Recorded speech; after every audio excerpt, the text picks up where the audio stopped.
A cardiac cycle is a complete heartbeat. It consists of two main phases, systole and diastole, which are defined by whether the ventricles are contracted or relaxed.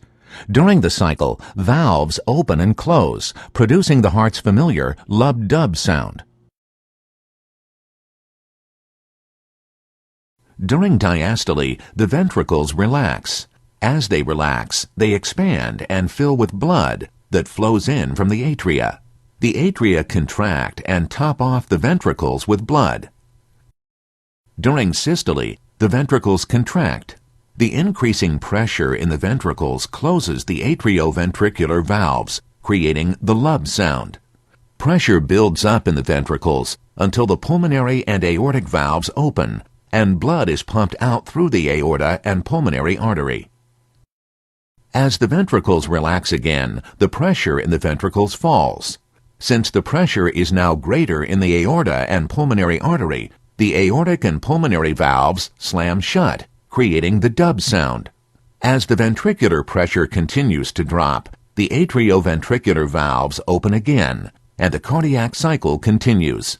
In this way, the heart acts as a pump, providing the force to circulate blood throughout the body.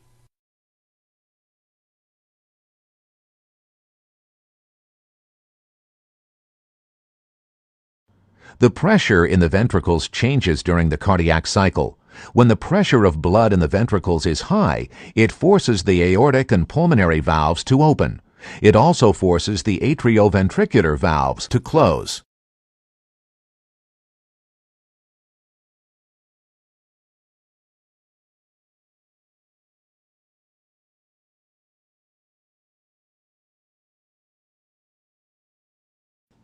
The pressure in the aorta changes during the cardiac cycle. When the aortic valve opens and blood rushes in from the contracting left ventricle, the pressure in the aorta increases. During diastole, the pressure falls somewhat, but the aorta also elastically recoils, causing back pressure that closes the aortic valve.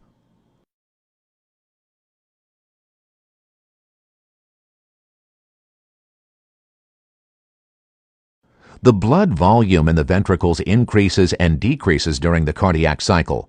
By the end of diastole, the left ventricle is filled with about 135 milliliters of blood. By the end of systole, most of this blood has been pumped through the aorta.